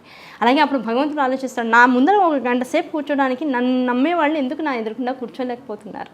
ఇప్పుడు సెల్ ఫోన్ మనకి 24 గంటలు మనతో పాటు సెల్ ఫోన్ లేకపోతే బాత్రూంలో కూడా మనం వెళ్ళట్లేని రోజులు వచ్చేసేయండి. వచ్చేస్తే ఆ సెల్ ఫోన్నే డామేట్ నిజంగా 1 గంట గంటన్నర సేపు నువ్వు దాన్ని సెల్ ఫోన్కి ఆహారం పెట్టకపోతే, విద్యుత్ శక్తిని ఇచ్చే ఆహారం పెట్టకపోతే అది నీతో 22.5 గంటలు నీతో పాటు సంచరిస్తుందా?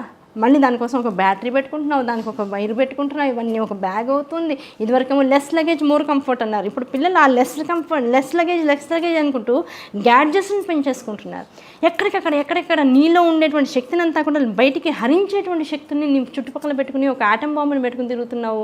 అయినా కంఫర్టబుల్గా ఉంటున్నావు. నీతో 22.5 గంటల పాటు ఒక సెల్ ఫోన్ పనిచేయాలి అంటే దానికి గంటన్నర నువ్వు రెస్ట్ ఇవ్వకపోతే, నువ్వు దానికి ఆహారం పెట్టకపోతే, నువ్వు ఛార్జింగ్ పెట్టకపోతే అది నీతో 23 గంటలు ఉండనంటుందే.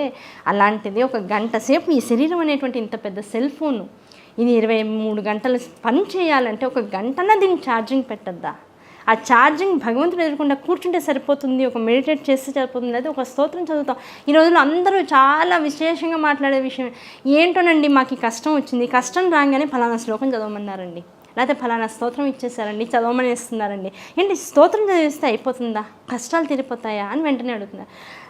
తీరుతుందో తీరదో, చెప్పిన దాన్ని చెప్పినట్లుగా ఇది చేయి నువ్వు బాగుపడతావంటే నువ్వు చెయ్యాలా అక్కర్లేదా? ఆ నేను బాగోలేను అనేటంత స్థితి దాకా నువ్వే వచ్చావు కదా. నువ్వు ఇది చేసుకురా బాగుపడతావు అన్న దాన్ని నువ్వు ఎందుకు నమ్మలేకపోతున్నావు? ఆ స్తోత్రం వెనకాల ఏముందో నీకేం తెలుసు? అవునా కదా. ఇప్పుడు గుండె నొప్పి వచ్చింది, ఫలానా ఓ పెద్ద కార్డియాలజిస్ట్ దగ్గరికి వెళ్ళాం. మా ఇంట్లో నిజంగానే ఒకళ్ళకి అలా ప్రాబ్లం వచ్చింది. కార్డియాలజిస్ట్ దగ్గరికి వెళ్తే ఆయన నిజంగా ఏషియాలో దీని నెంబర్ 2 ఆయన, అంటే అంత గొప్ప డాక్టర్. ఆయన ఏం చదివాడు? గొప్ప చదువులు చదివి ఆ పొజిషన్లో ఉన్నారు. కొన్ని వేల మందికి ఆయన గుండె ఆపరేషన్ చేశాడు. అటువంటి ఆయన దగ్గరికి వెళ్తే, అమ్మ మీరు ఏ మతానికి సంబంధించిన వారో నేను అడగను, మీరు రోజు కూడా ఆపరేషన్ అయిపోయిన తర్వాత పేషెంట్కి చెప్తున్న మాట అది, మీరు రోజు కూడా ఠా అంటే విఠల ఠా అనేటువంటి మాట ఎక్కువ మలకండమ్మ, దానివల్ల గుండె బలంగా ఉంటుంది. మీ ఇంట్లో ఇది ఒక హెరిడిటరీ, మీ నాన్నగారికి ఉందన్నారు, తర్వాత మీ అన్నదమ్ములకి వచ్చిందన్నారు, మీరు బాధపడుతున్నారు, ఇవన్నీ ఉన్నాయి కనుక మీ ఇంట్లో తర్వాత మీ జనరేషన్తో కూడా ఆ మాట ఎక్కువ మాట్లాడించండి, ఆ పదాన్ని ఎక్కువ పలికేలా చేయండి, గుండె బలంగా ఉంటుంది, మీ ఇంట్లో ఏం ప్రాబ్లం ఉండదు అన్న. అంటే ఒక డాక్టర్ అంత పెద్ద చదువుకున్న వాడే భగవంతుడి గురించి మాట్లాడుతూ నీ గుండె బాగుండాలంటే ఒక అక్షరంతో కూడుకున్నటువంటి ఒక పదాన్ని నిత్యము కూడా స్మరిస్తూ, అది ఊరికి అనవసరమైన మాట కాకుండా, ఒక అనవసరమైన పదం కాకుండా ఒక దేవుడి నామంగా విఠల అనేటువంటి నామాన్ని నిత్యము అనుకోమని ఒక పెద్ద డాక్టరే చెప్తుంటే, ఆయన he's not a Hindu. Beauty ఏంటంటే he's not a Hindu, but ఆ వర్డ్ అలా గట్టిగా పలకడం వల్ల నీ గుండె బాగుంటుంది అని చెప్పడానికి అది ఒక ఎగ్జాంపుల్గా మనకు చెప్పాడు. అంటే దీన్ని బట్టి స్తోత్రం వెనకాల ఏముంది? ఒక స్తోత్రం నీకు ఇచ్చి చదవమన్నారు. ఆ స్తోత్రంలో ఏముంది? కొన్ని రకాల అక్షరాల పేరిక ఉంది, అకారం నుంచి క్షకారం దాకా. ఇప్పుడు పిల్లలు ఎవరు అకారాలు క్షకారాలు చదువుకోవట్లేదు, ఏబిసిడీలు తప్ప ఇంకేం చదవట్లేదు. అది 3rd లాంగ్వేజ్ అయిపోయింది. యాక్చువల్గా Telugu is 3rd or 4th language. ఇంకా ముందు మా జనరేషన్స్కి 4th లాంగ్వేజ్ ఉంటుంది, లేకపోతే ఉడుతుంది. ఆ అకారాది హకారాక్షర పర్యంతము ఉండేటువంటి అక్షరాలు, దాంతోపాటు ఉండేటువంటి హల్లులు, ఇవన్నీ ఎందుకు అంటే నీలో ఉండేటువంటి సప్తధాతు నిమిత్త దేహం అన్నాడు. సప్తధాతువులు అంటే ఏమిటి? ఎవరికి తెలియదు. సప్తధాతు అమ్మ అదేదో సంస్కృతంలో మాట్లాడుతున్నారండి, అర్థం కావట్లేదు అంటారు. ఏమీ లేదు. సప్తధాతులు అంటే చర్మానికి వస్తే ఏమొస్తుంది? రక్తం తర్వాత ఉండేది ఏమిటి? మాంసం లోపల ఉండేటువంటిది ఏమిటి? ఎముక బాగుండాలి, కంఫర్టబుల్గా జర్నీ చేయాలంటే ఏముండాలి? మజ్జ. దాన్ని లిక్విడ్స్ అంటూ ఉంటాం, ఆయిల్స్ అంటూ ఉంటాం మనం. ఆ తర్వాత మేధ, శుక్ల, ఇవన్నీ కూడా సప్తధాతులు. 7 ధాతువులు మన శరీరం నడవడానికి. ఈ 7 ధాతువులు ఎంత యాక్టివ్గా ఉంటే మనం అంత యాక్టివ్గా ఉంటాం. సో ఆ 7 ధాతువులు లోపల ఉన్నవి ఎలా యాక్టివ్గా ఉంటాయి ఎప్పుడైనా ఆలోచించామా? ఇప్పుడు మనకి బాగా ఉన్నట్లుండి ఒక ఊపు రావాలంటే ఏదో నువ్వు ఎక్కడో పబ్కి వెళ్తున్నావు, ఏదో కొత్త రకం డ్రింక్ పోస్తున్నావు, ఇంత వేలు అంటున్నావు, నీకు ఉండే సంపాదనలో 50% దానికే పోతుంది. ఆ తాగిన కాసేపు నేను చాలా హ్యాపీగా ఉంటున్నానని ఫీల్ అవుతున్నావు నువ్వు. కానీ ఏదీ తాగకుండా కూర్చుని కాసేపు చదవడం వల్ల నీలో ఉండేటువంటి రక్తము, మాంసము, దాంతోపాటు ఉండేటువంటి మజ్జ, ఎముక అన్నీ కూడా యాక్టివ్గా నీతో పాటే పెరుగుతున్నాయి. నువ్వు చిన్నపిల్లాడప్పుడు ఎంత ఉన్నావో అలాగే ఇవాళ చిన్నప్పుడు ఎప్పుడైనా బర్త్డే పార్టీ జరిగితే చిన్నపిల్లల ఫోటోలు చూసి అబ్బాయి ఇగో ఇంత అయిపోయాడు పిల్లవాడు, ఎప్పుడు పెరిగిపోయాడు అని పెద్దవాళ్ళు అనుకుంటూ ఉండేవాళ్ళు. ఈ రోజున మనం కూడా ఫోటోలు చూడండి, చిన్నప్పుడు నువ్వు 10 ఏళ్ళప్పుడు ఎలా ఉన్నావో 25 ఏళ్ళు 30 ఏళ్ళు వచ్చాక కూడా అలాగే ఉంటున్నావా? నీలో అన్నీ పెరుగుతున్నాయి. ఎలా పెరుగుతున్నాయి? నీ శరీరం ఎక్స్పాండ్ అవుతున్న కొద్దీ లోపల అన్నీ పెరుగుతున్నాయి. ఆ పెరుగుదం ఎలా పెరుగుతుంది? నువ్వు ఇంట్లో అమ్మ అంటున్నావు, నాన్న అంటున్నావు, రకరకాల అక్షరాలు నీ నోటితో పలుకుతున్నావు, ఒక భాషలో నువ్వు తెలుగు అనేటువంటి దాన్ని ఆధారంగా చేసుకుని మాట్లాడుతున్నావు. ఆ మాటల్లో, అక్షరాల్లో ఉండేటువంటి ఆ పరతత్వం ఏదో నేను లోపల సెక్యూర్డ్గా నువ్వు ఎలా పెరుగుతున్నావో దానికి అనుగుణంగా నీలో వ్యవస్థను కూడా మారుస్తుంది. ఒక చేయి పెరుగు, ఒక చేయి అయిపోయింది అనుకోండి, వికలాంగత్వం అంటున్నామా లేదా? ఒక కాలు ఒకటే పెరిగి ఇంకో కాలు అయిపోయిందండి, కష్టం కదా. ప్రతిదీ ప్రతి పూట మనలో ఒక మార్పు చేసుకుంటూ ఉంటుంది. ఒక నిద్రపోయి లేచాము అంటే మనలో ఒక మార్పు చోటు చేసుకుంటూ ఉంటుంది.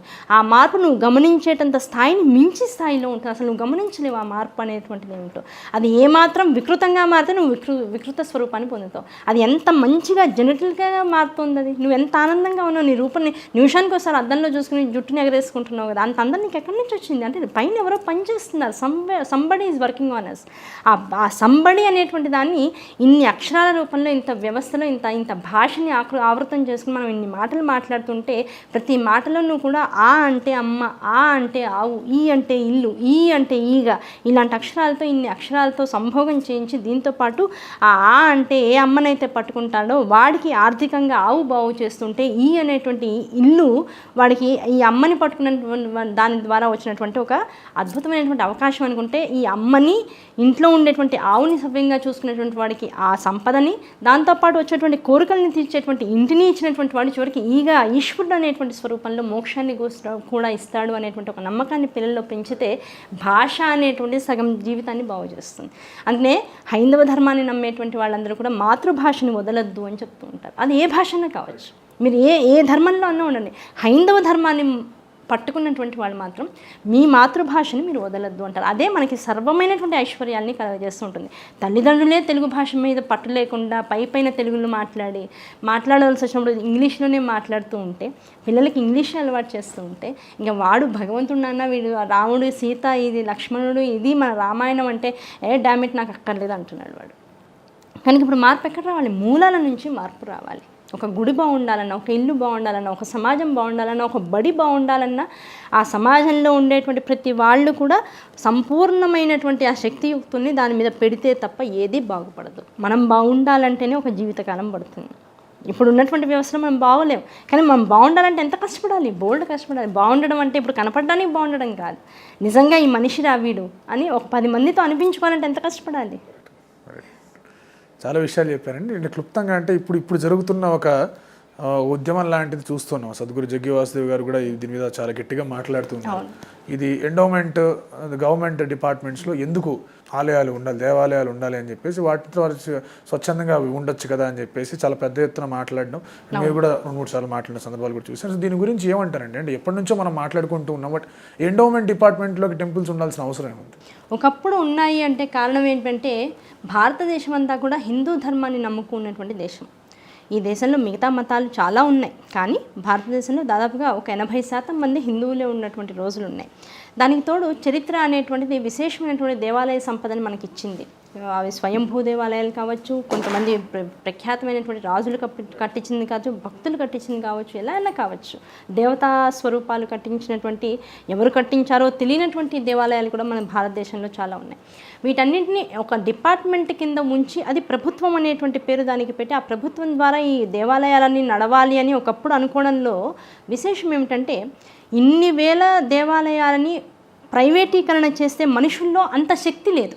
దేవాలయాల్ని పోషించుకుని, దేవాలయాల్ని డెవలప్ చేసుకుని అక్కడ ఉండేటువంటి ఒక పంతులు గారు, అర్చకుల స్వాములు ఎవరైతే ఉన్నారో వాళ్ళు తినడానికి లోటు లేకుండా ఇవ్వగలిగేటంత శక్తి ఆ రోజుల్లో ఆర్థిక పరంగా సమాజంలో లేదు. కనుక అవి ఒక డిపార్ట్మెంట్ కింద ఉంచి ఆ డిపార్ట్మెంట్ దానికి వచ్చేటువంటి ఆదాయాలన్నీ కూడా, లేదు ఆదాయం రానటువంటి సందర్భంలో గవర్నమెంటే వాటికి ఆదాయాన్ని సమకూర్చేటువంటి స్థితిలో ఉండి దాని ద్వారా ఎంతోమందికి భృతిని కల్పించినటువంటి వ్యవస్థ ఒకప్పుడు నడిచింది. అది టోటల్గా తప్పు, అసలు ఇలా ఎందుకు చేశారు అనడానికి అవకాశం లేదు.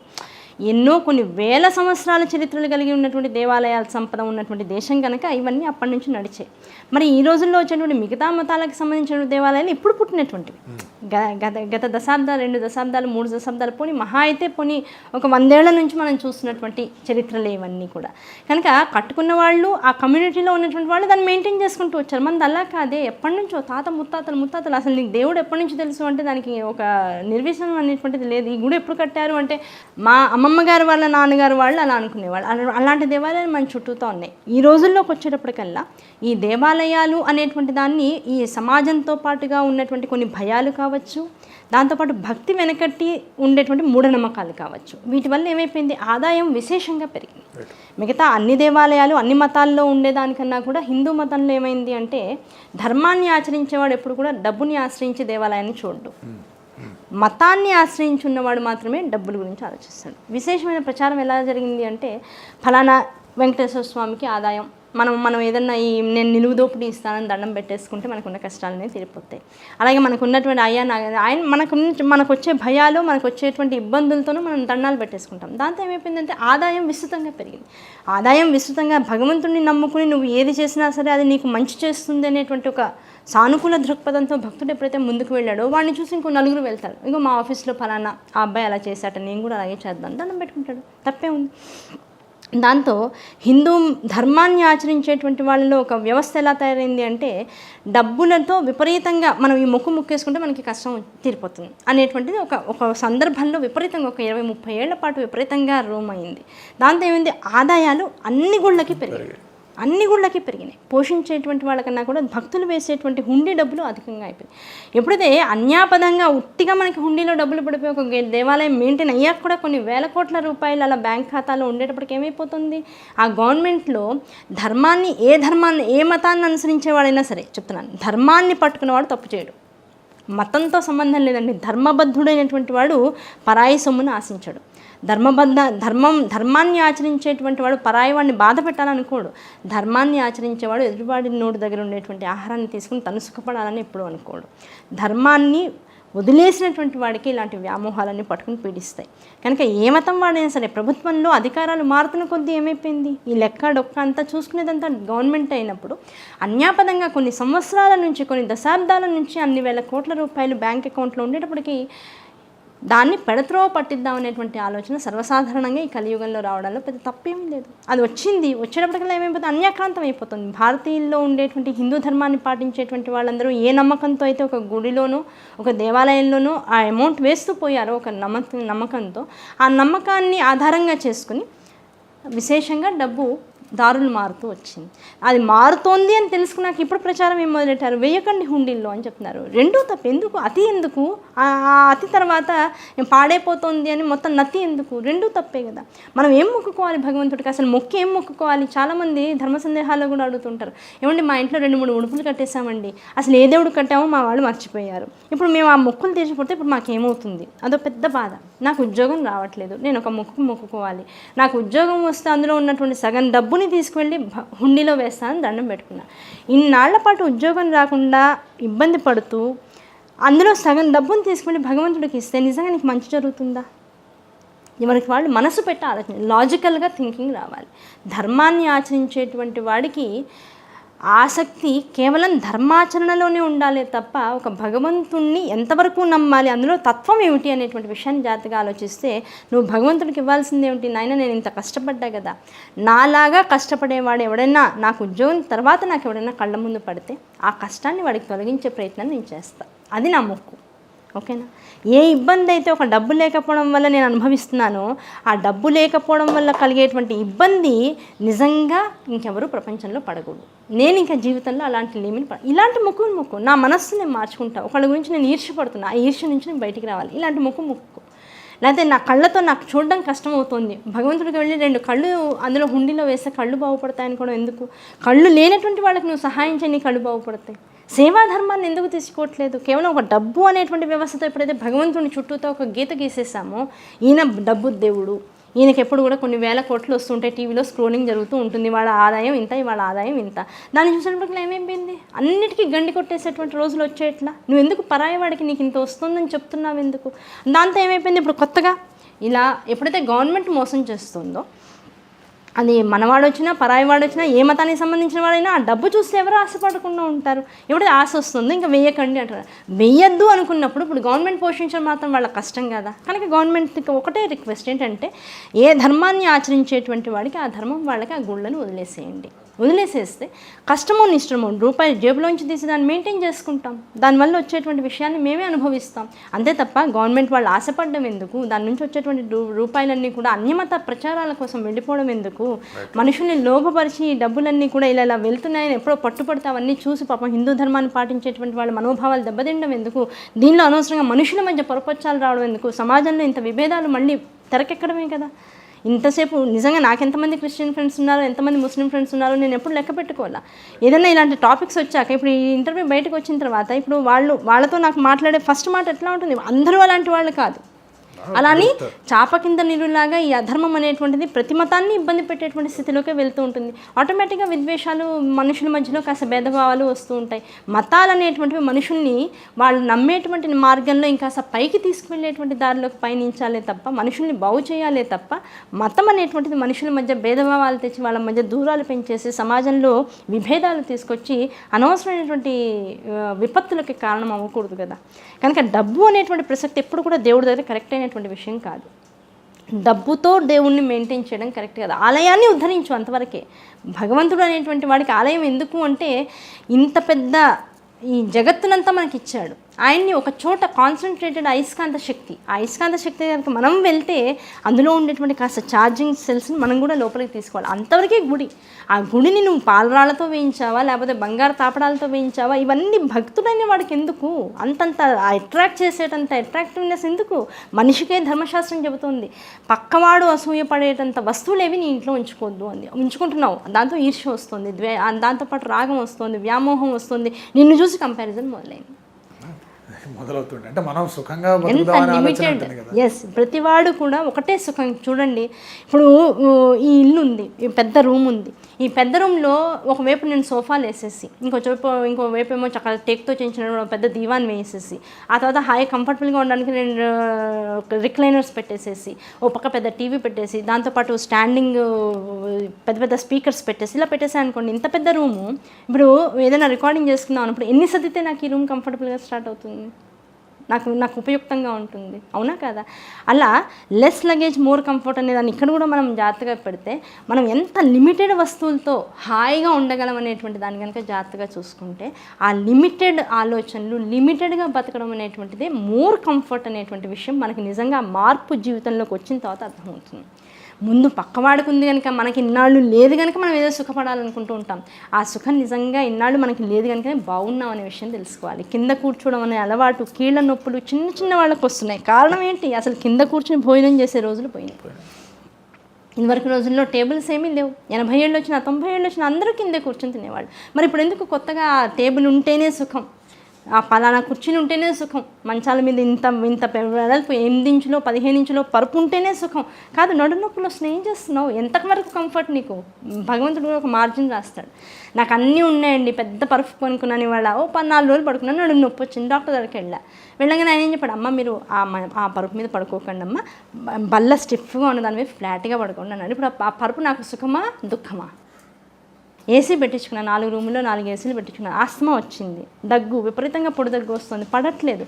డాక్టర్ గారు అన్నారు ఎట్టి పరిస్థితుల్లో ఏసీ వేసుకోద్దామా, మీరు ఆరు బయట ఒళ్ళు చక్కగా చల్ల నీళ్ళతో కడుక్కుని విసురుకుంటూ పడుకోండి అన్నాడు. ఇప్పుడు ఏ సుఖం నాకు? ఇలా ఆలోచిస్తూ పోతే గ్లోబల్ వార్మింగ్ దగ్గర నుంచి ప్రతిదానికి కారణం మనమే, ఎవరికి వాళ్ళం నేను అనుకునేటువంటి రోజు వస్తే ఆ నేనుగా చేసినటువంటి తప్పుల్ని ఎవరం ఎలా బాగు చేసుకుంటే బాగుపడతామో ఎవరికి వాళ్ళు ఆలోచించుకుంటే సెల్ఫ్ మేనేజ్మెంట్ అనేటువంటిది ఏదో ఒక రూమ్లో కూర్చోపెట్టి మనుషుల్ని ఒక 24 గంటలు ఒక 8 గంటలు రుబ్బేసేసి ప్రాజెక్ట్ వర్క్లు ఇవ్వండి అంటే సెల్ఫ్ మేనేజ్మెంట్ రావడం కాదు.